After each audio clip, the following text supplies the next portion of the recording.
أهلا ومرحبا بكم في قناتي. عدت لكم من جديد. أتمنى أن يعجبكم هذا الفيديو، ولا تنسوا الاشتراك بالقناة وتفعيل الجرس.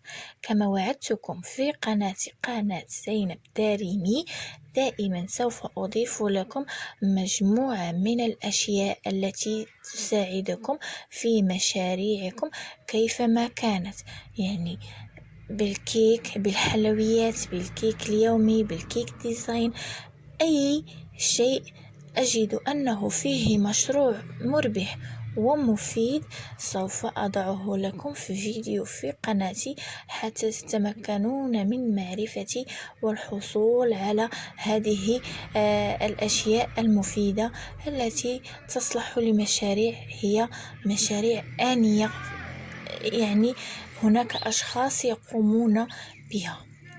في هذا الفيديو فهو فيه مجموعة من الأفكار لتزيين الكيك رولي أو سويس رول من العجين. كما تشاهدون فهذا العجين، هذا تزيين في العجين بنفسه، ونقوم بطهيه وكذلك بالكريمة.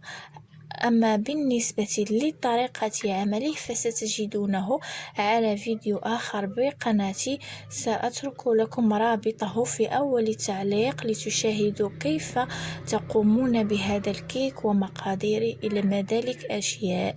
أتمنى أن يعجبكم هذا الفيديو. كما وعدتكم سوف أضيف دائما الشيء الجديد والمفيد في قناتي، محتوى نظيف جميل ورائع.